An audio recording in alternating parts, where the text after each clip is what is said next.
हमेशा अपने आप को एक आने वाले कल के लिए तैयार करें, आने वाले कल के लिए अपने बारे में सोचें कि हाँ परमेश्वर मेरे लिए आने वाले जब मैं भी कल को कई लोगों के बारे में बताऊंगा और बताऊंगी। कार्य करते परमेश्वर क्या करता है, परमेश्वर यहाँ हमारे द्वारा या वचन के द्वारा आपके दिल से बातचीत करता है। फिर उसके बाद जानते क्या होता है, जब आप व्यक्तिगत तौर से प्रभु के वचन को पढ़ते हैं तो परमेश्वर आपको नई बातें सिखाना प्रारंभ करता है, नई बातों को रिवील करना चालू करता है, प्रकट करना चालू करता है। क्योंकि परमेश्वर देखता है कि क्या है, भूखा है, प्रभु के वचन में ऐसा लिखा है, धन्य है जो धर्म के भूखे और प्यासे क्या किए जाएंगे, वो तृप्त किए जाएंगे, उन्हें संतुष्ट किया जाएगा, उनको दिया जाएगा और एजुकेशन का प्रदान किया जाएगा। विश्वास करते हैं कि आप लगातार प्रभु की शिक्षा का प्रभु की बातों का पढ़ रहे हैं, प्रभु की बातों को समझ रहे हैं, सीख रहे हैं। और वो छोटी किताब आपको दिखने में छोटी है लेकिन बहुत ही आशीष में है।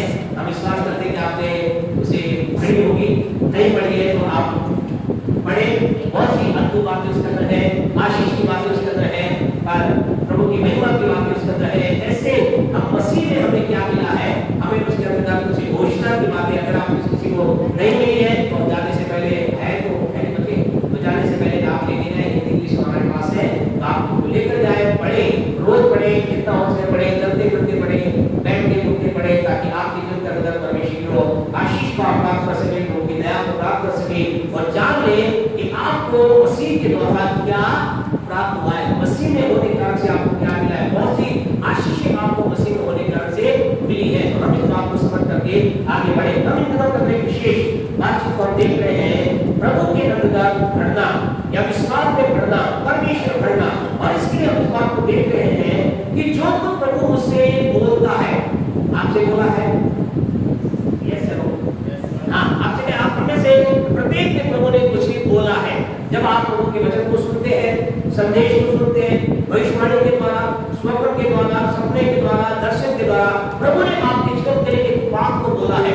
और हम इस बात को देख रहे हैं कैसे जो प्रभु ने कहा है या प्रभु ने जो मेरे लिए कहा है, प्रभु ने जो मुझे कहा है वो कैसे मेरे जीवन में पूरा होगा, कैसे मैं उस बात को मान सकता हूँ, कैसे मैं अपने उस बात को जीवन में पूरा होकर देख सकता हूँ। इस बात को हम देख रहे हैं। आपसे कहना चाहते हैं हमारा प्रभु बहुत ही अद्भुत प्रभु है, बोलने वाला प्रभु है। और हमारा प्रभु वो है जो बार बार क्या करता है, बार बार बोलता है। इस बात को याद रखना, जब प्रभु बोलता है तो उसमें कुछ बातें हैं जिन्हें हमें समझना है। प्रभु जो कह रहा है वो क्या है, बिल्कुल क्या है, सही है ना। इस बात को प्रभु ने जो कहा है वो क्या है, बिल्कुल सही है। प्रभु ने जो कुछ भी आपसे कहा है वो क्या है, सही है। प्रभु कभी भी जो है अपने जो कुछ बोलता है, प्रभु ने जो कुछ भी कहा है वो अपने वचन से नहीं पलटता, नया नहीं बदलता। इस बात को समझना, प्रभु ने आपको कुछ भी बोला है, अभी आपको बताएं, थोड़ा समझ आएगा हम क्या कह रहे हैं। इस रिपोर्ट के बाद प्रभु जो कहा है वो बिल्कुल सही है। उसने जो कुछ आपसे बोला है, जो वचन आपने कहा है, उसमें वो कभी भी बदलता नहीं है। और प्रभु जो कहता है, जो प्रभु ने कहा है उसे वो क्या करता है, उसे वो पूरा करता है। यहाँ तक इस बात को समझे। अब आप बताना चाहते हैं इस बात को समझते कि प्रभु ने जो कहा है वो क्या है, बिल्कुल सही है। प्रभु जो आपके जीवन के अंदर बोला है उसे कभी बदलेगा नहीं। जो प्रभु ने कहा उसे वो पूरा करेगा। यानी इसका मतलब क्या है, क्या बोल रहे हैं हम, कह रहे शायद प्रभु ने आपको पिछले दिनों में सालों में शायद प्रभु ने आपको आपके परिवार में कुछ कहा होगा, शायद प्रभु ने आपको आपके बिजनेस के लिए बातचीत कही होगी, शायद प्रभु ने आपको सेवा के बारे में कोई बातचीत कही होगी, शायद परमेश्वर ने आपको किसी विशेष आशीष के बारे में कोई बातचीत कही होगी, शायद परमेश्वर ने आपको धन के क्षेत्र के बारे में कोई बातचीत कही होगी। आपसे कहना जो कुछ प्रभु ने आपसे कहा है, याद रखिए वो क्या है, वो बिल्कुल सही है। परमेश्वर उससे नहीं बदलेगा, परमेश्वर उसे पूरा करेगा। वो बात आपने भविष्यवाणी के द्वारा प्राप्त हो, चाहे सपनों के द्वारा प्राप्त हो, दर्शन के द्वारा प्राप्त हो, प्रभु ने धैर्य आपको बातचीत की हो, या प्रभु के वचन के द्वारा आपको जो है, याद रखिए वो बात आपके जीवन में परमेश्वर उसे क्या करेगा, पूरा करेगा। इसलिए कभी भी विपरीत ना हो। इनमें हो सकता है प्रभु ने आपको जो बोला होगा, शायद उदाहरण तौर पे आपको बिजनेस के प्रभु ने कहा होगा, मैं तुझे क्या करूंगा, मैं तुझे बहुत ऊंचाई पे ले जाऊंगा, मैं तुझे बहुत प्लस करूंगा, आशीष दूंगा, बरकत दूंगा। लेकिन हो सकता है आपने वचन प्राप्त हुआ हो, उसके बाद उस समय आपका बहुत ऊंचाई रहा हो, लेकिन थोड़े समय के बाद हो सकता है उसमें क्या है, डाउनफॉल आ रहा होगा, शायद उस बिजनेस में काम में नीचाई होगी। अब आपके जीवन में क्या आता है, क्या होता है, एक डाउन होता है, क्या खुदा ने मुझे बोला भी है, क्या वो पास सही भी है, क्या मैं अपने कर्म कर रहा हूँ, सही कर रहा हूँ, गलत कर रहा हूँ, हर एक क्षेत्र की बात है। शायद परिवार के लोगों ने आपसे कहा है विश्वास कर तू तेरा परिवार क्या होगा, उद्धार प्राप्त करेगा, लेकिन आपने मुझे तो प्राप्त किया, क्या हुआ, उद्धार नहीं प्राप्त हुआ, लेकिन क्या हुआ, और ज्यादा विरोध हो जाता है। आपको क्या समझेगा, प्रभु ने मुझसे कहा था पूरा परिवार उद्धार को प्राप्त करेगा, सब लोग उद्धार को प्राप्त करेंगे, सब लोग प्रभु की आराधना करेंगे, लेकिन इसके विपरीत क्या दिखाई देता है, ज्यादा विरोध दिखाई देता है। तो क्या विचार आपके अंदर आता है, मनुष्य के अंदर क्या विचार आता है, ये विचार आता है क्या मैंने सही सुना है, क्या मैंने सही बात किया, कहीं मैं अविश्वास नहीं कर। आपसे कहना चाहते हैं इन बातों के जब आपसे आए आपको याद रखना है, तीन इंपॉर्टेंट बात याद रखना, जो कुछ आपसे कहा गया वो सही है, जो तुमने कहा उससे बदलेगा नहीं, और वो क्या करेगा, 100% क्या करेगा और पूरा करेगा। इसको कोई भी जो कुछ आपके जीवन के लिए परमेश्वर ने कहा है, बातचीत की है, वो कभी नहीं बदलेगा। एक वचन के साथ आपको हम एक और बात, अगली बात बताते हैं जिसके बारे में कई लोगों के जीवन का विचार होता है। गिनती की पुस्तक उसका 23 चैप्टर निकाले, गिनती की पुस्तक उसका 23 अध्याय 23 का 20 बुक ऑफ नंबर चैप्टर 23। एक आशीर्वाद ही देने की आज्ञा, एक आशीर्वाद की देने की आज्ञा मैंने पाई है, मैं पाई है, वो आशीष दे चुका है, वो आशीष दे चुका है, और मैं उससे नहीं पलट सकता, मैं उससे नहीं पलट सकता। आपसे कहना चाहते हैं ये घटना है, क्या घटना है, इस घटना के थोड़े बैकग्राउंड में अगर हम चलेंगे तो यहाँ पर दो ये तीन लोग हैं या तीन समूह हैं,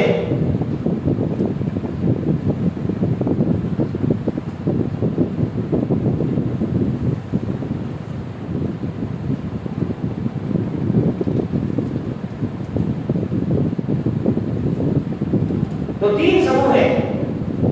तो एक तो है बाला, कौन है बाला, राजा, और एक है इसमें बिलाम, बिलाम कौन है,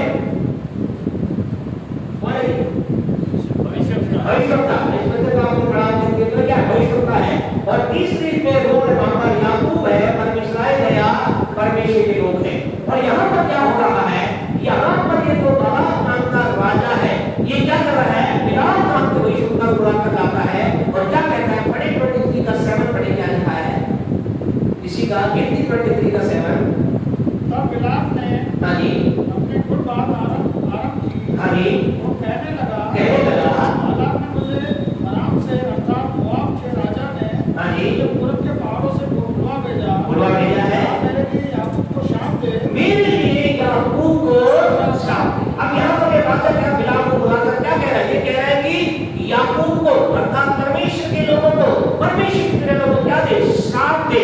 और फिर याकूब क्या कहता है, 8 पढ़ने वाले से, परंतु जिन्हें परमेश्वर ने शाप नहीं दिया, हाँ जी, उन्हें मैं क्यों शाप दूं? यहाँ पर क्या हो रहा है, यहाँ पर ये व्यक्ति क्या कह रहा है, जिन्हें परमेश्वर ने श्राप नहीं दिया उन्हें मैं कैसे श्राप। आप जानते हैं क्या बताना चाह रहे हैं, अब दूसरी ऊपर क्या कह सकते हैं, जो कि इंपॉर्टेंट बात इसमें जो बताना चाह रहे हैं, आपके जीवन के लिए जो आपने प्राप्त किया है, आपको फिर कहना चाहते हैं कभी लोग कितनी गहरी शब्द बात को अपने जीवन में ग्रहण कर रहे हैं, नहीं कर रहे हैं, आपसे कहना जो मुक्ति प्रभु ने आपसे बातचीत की है, आपको जो परमेश्वर ने वायदा किया है, परमेश्वर जो आशीष का वायदा आपके जीवन के लिए कर दिया है, आपको कहना चाहते हैं जो कि इंपॉर्टेंट बात इसमें ये है, आपकी इस आशीष को, आपको जो आपने प्राप्त किया, ये आपके परमेश्वर के बीच की बात है, इसमें किसी और की बात नहीं, ये आपके परमेश्वर की बात है, आपने प्राप्त की है। आपसे कहते हैं इस आशीष को बड़े से बड़ा भविष्यवक्ता भी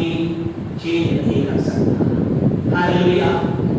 आपसे कहना चाहते हैं आपके लिए परमेश्वर जो आपके स्वयं वायदा किया है, खुदा ने आपको जो ब्लेसिंग का वायदा किया है, प्रभु ने आशीष आपसे नहीं है, प्रभु ने आपके जीवन में वायदा किया है, एक वचन आपने प्राप्त किया है, उसे पूरा होने में रोकने में, उसकी रुकावट में कोई भी उसके अंदर याद है, यहाँ परमेश्वर का एक जन भी उसमें रुकावट नहीं बन सकता। कई बार ऐसा लोग कहते हैं कि उसने मेरी आशीष को रोक दिया, उसने ऐसा कह दिया। आपसे कहना चाहते हैं की कोई सामान रोक नहीं सकती। क्या हालेलुया बोल सकते हैं? क्या हालेलुया बोल सकते हैं? आपसे कहना चाहते कोई भी उस आशीष को आपके दिल में आने से रोक नहीं सकता। हमें इस बात को समझना है। लेकिन क्या आप जानते हैं परमेश्वर ने एक वचन हमारे साथ निकाले, पहला शमूएल उसका दूसरा अध्याय उसके 30वें वचन को निकाले। पहला शमूएल 2:30 पढ़े, क्या लिखा है? पढ़े पहला शमूएल 2:30। इसलिए इस्राएल के परमेश्वर यहोवा की यह वाणी है। सुने, यहोवा की वाणी है, मैंने कहा तो था कि तेरा घराना और तेरे मूल पुरुष का घराना तेरा घराना और तेरे मूल पुरुष का घराना मेरे सामने सदैव चला करेगा। मेरे सामने सदैव चला करेगा। परमेश्वर ने किससे कहा? किससे कहा?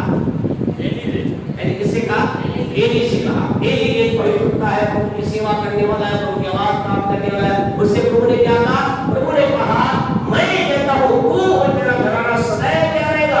मेरे सम्मुख बना रहेगा, मेरी आशीष तुझ पे रहेगी, मेरी बरकत तुझ पे रहेगी, मैं तेरे लिए काम करूंगा।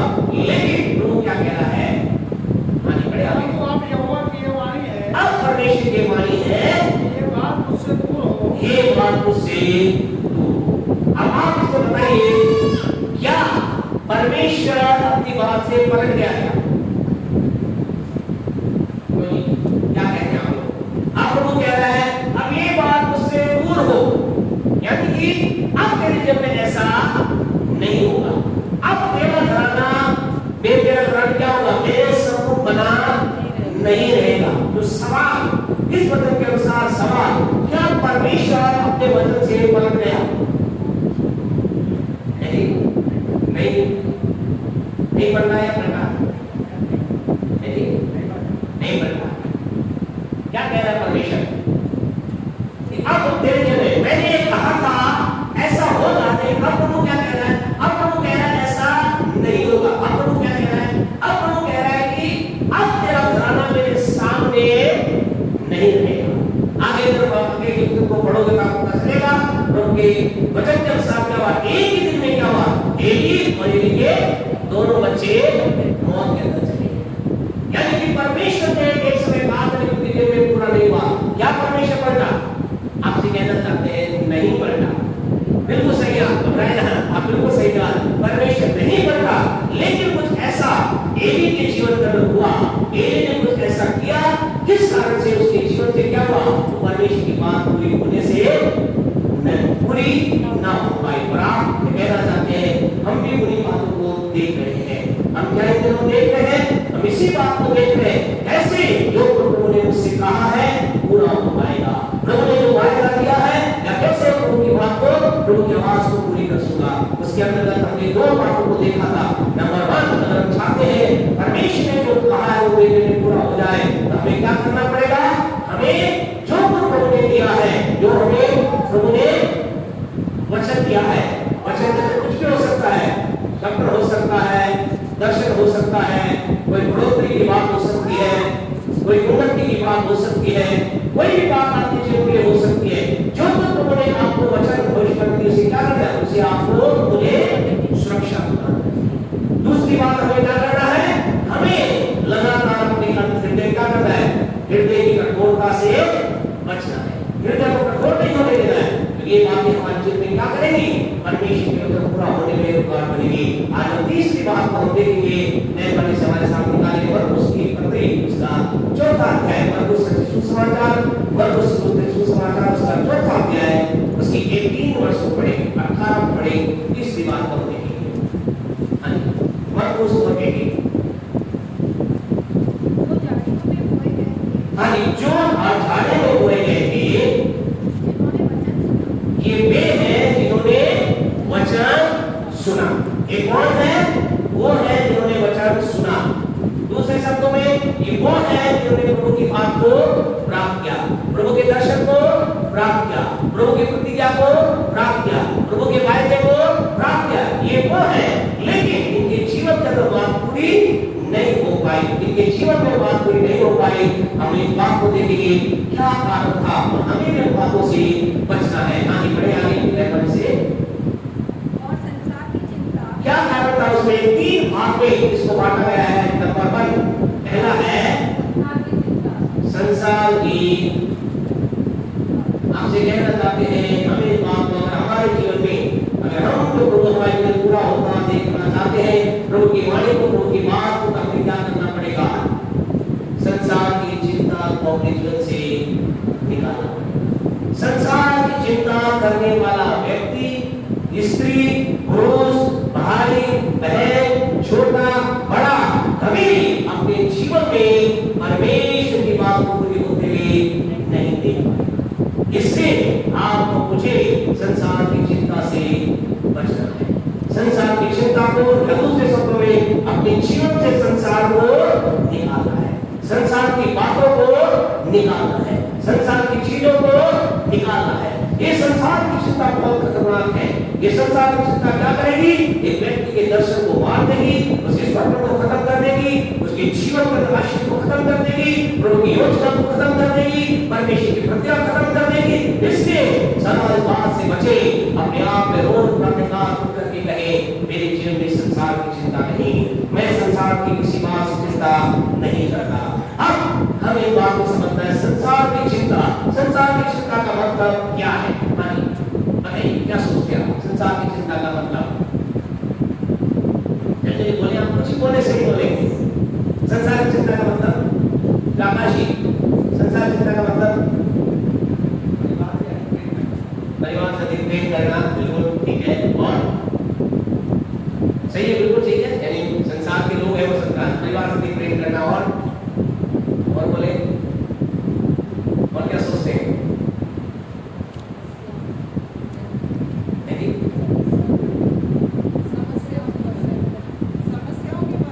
समस्याओं के बारे में सोचना, ठीक है, समस्याओं के बारे में सोचना, ठीक है और बिल्कुल ठीक है। और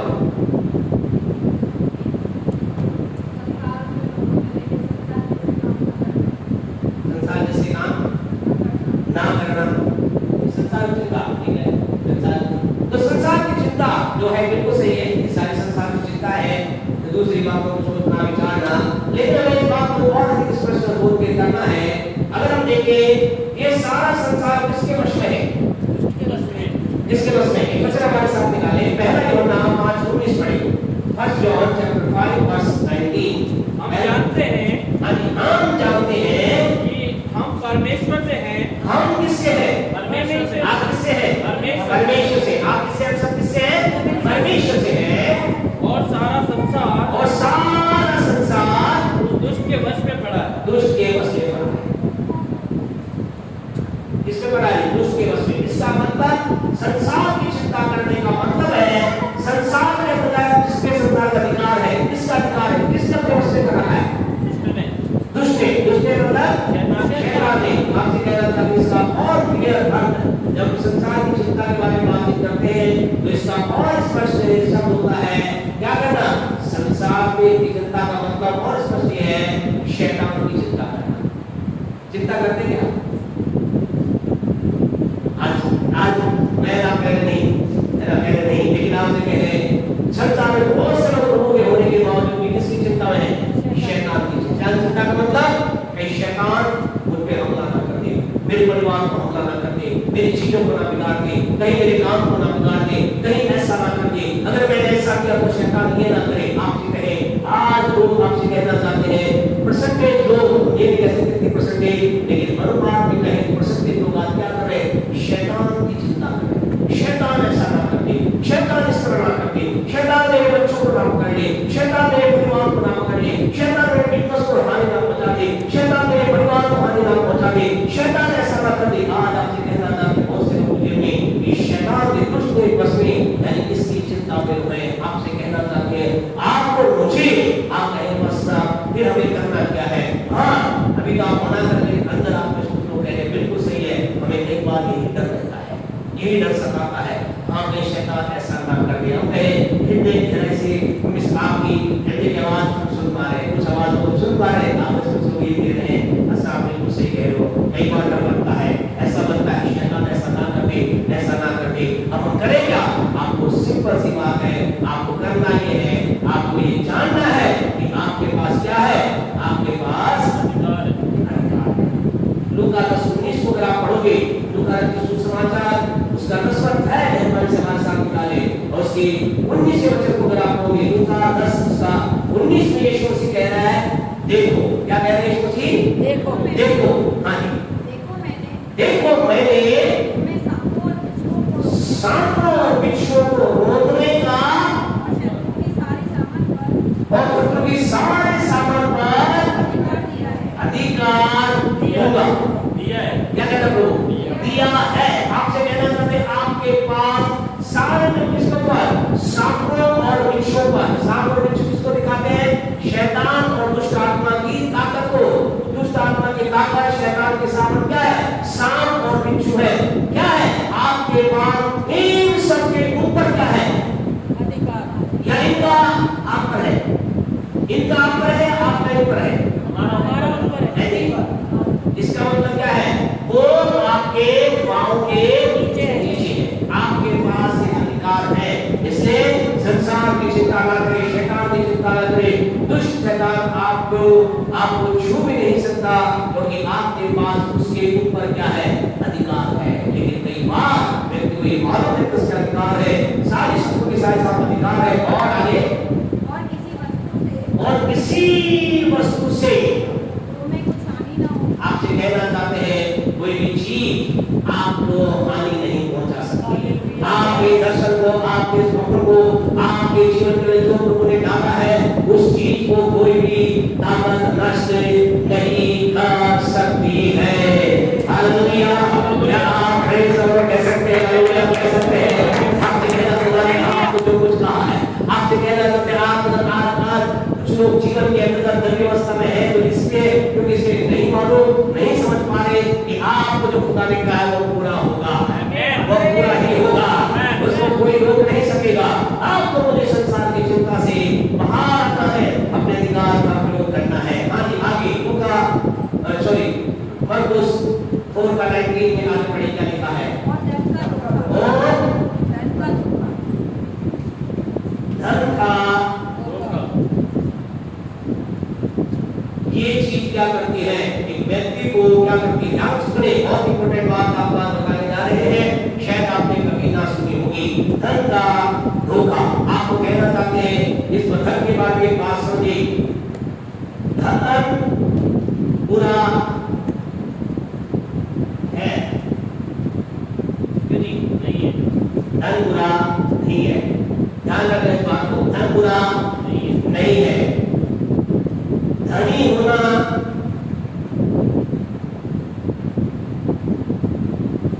बुरा नहीं है, धनी क्या है? क्या बोलेंगे? धनी अरे धनी होना भी बुरा नहीं है। ध्यान रखना इस बात को। आज लोग कई बार धन के धोखे को नहीं समझ पाते हैं। कई लोग सोचते हैं धन के धोखे का मतलब मेरे पास धन नहीं होना चाहिए, मुझे क्या होना चाहिए? गरीब होना चाहिए। धन का धोखा नहीं है। कई लोग धन का धोखे का मतलब सोचते हैं मुझे धनी नहीं होना है। आपसे कहना चाहते हैं ये भी धन के धोखे का मतलब नहीं है। तो आप कहेंगे बस साहब इसका मतलब क्या है? धन के धोखे का मतलब क्या है? हमें समझना है। धन के धोखे से हमें बचना है। आज कई लोग बात को नहीं समझने के कारण से धन के धोखे में खड़े फंसे हुए हैं। एक वचन हमारे साथ निकालिए, मरकुस 10:23 पढ़े मेहरबानी से। मरकुस 10 का। यीशु ने चारों ओर देखकर अपने चेलों से कहा, सुनिए यीशु ने क्या कहा? धनवानों का परमेश्वर के राज्य में, धनवानों का परमेश्वर के राज्य में प्रवेश करना कैसा कठिन है। प्रवेश करना क्या है? कैसा कठिन है? ये कह सकते हैं यीशु कह रहा है बहुत कठिन है। कैसा कठिन है? उसके आगे बता दे कैसा कठिन है कि ऊँट का सुई के नाके में सुई के नाके में से निकल जाना सहज है, लेकिन धनवान का परमेश्वर के राज्य में प्रवेश करना कठिन। ये बात क्यों आई? क्योंकि ये जवान यीशु मसीह के पास आया। धन का धोखे का मतलब ध्यान से सुने क्या है? धन के धोखे का मतलब ये है, यदि परमेश्वर का पहला मतलब ये है, पढ़े इसका 24 पढ़े तो आपको पता चलेगा। 10 का 24 पढ़े। हाँ जी, सुने यीशु ने स्पष्ट किया। यीशु ने पहले क्या कहा? धनवान का परमेश्वर के राज्य में प्रवेश करना कठिन है। तो चेलों ने क्या सोचा? चेलों ने कहा प्रभु फिर किसका उद्धार हो सकता है? फिर कौन उद्धार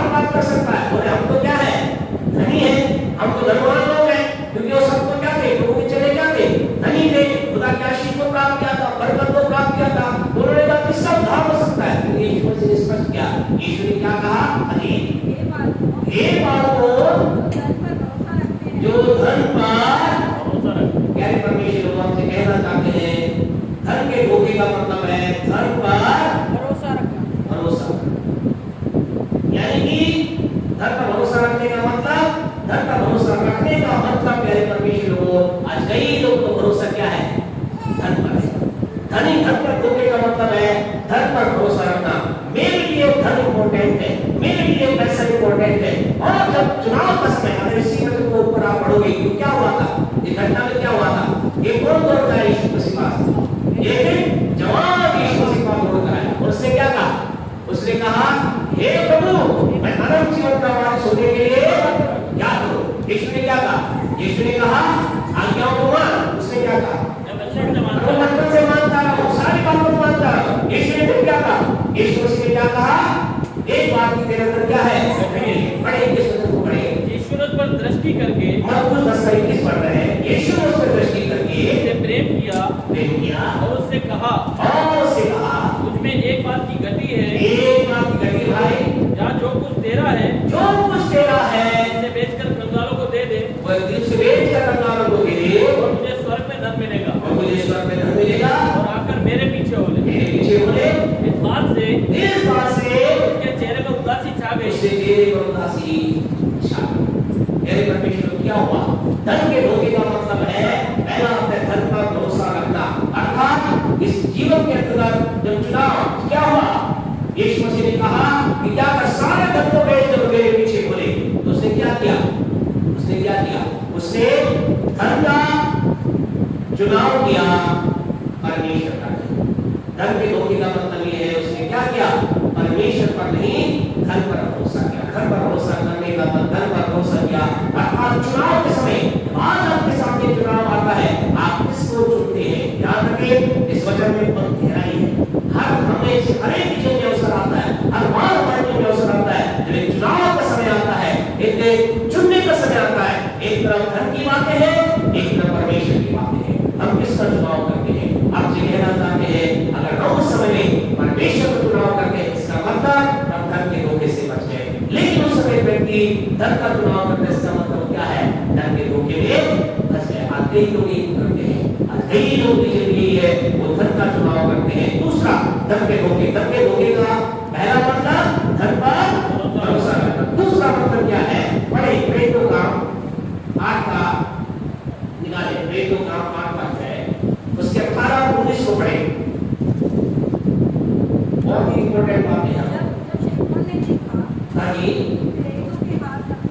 सुनिए, जब उन्होंने देखा तो उसने देखा कि प्रेरितों के हाथ रखने से पवित्र आत्मा दिया जाता है, तो उनके पास रुपए लाकर कहा ये अधिकार मुझे भी दो कि मैं जिस किसी पर भी हाथ रखूं और क्या हो जाए, पवित्र आत्मा। इसका मतलब क्या है, धन का दूसरा मतलब क्या है, इसका मतलब क्या है, धन के प्रभाव से आत्मिक अधिकार प्राप्त करना। परमेश्वर बहुत ही खतरनाक है, इससे हमेशा बच के रहिए। लोगों के जीवन में कई बार ये विचार होता है कि हम धन से सब चीज प्राप्त कर सकते हैं, हम धन से आर्थिक आशीष प्राप्त कर सकते हैं, धन से आर्थिक अधिकार प्राप्त कर सकते हैं, धन के द्वारा आर्थिक वरदान प्राप्त कर सकते हैं। इस व्यक्ति का जिसका नाम क्या था, शैमोन नाम था, है ना। वो ये क्या कर रहा था, ये जादू करने का काम करता है। लेकिन जब उसने देखा क्या हो रहा है, ये परमेश्वर के लोग प्रेरित क्या कर रहे हैं, जिस पर हाथ रखते हैं पवित्र आत्मा। ये क्या हुआ, बहुत सा धन लेकर गया, बोला कि पीटर साहब क्या करो, लो ये लो, इतना धन ले लो, क्या करो, हमें भी अधिकार दे दो। धन का धोखा इसकी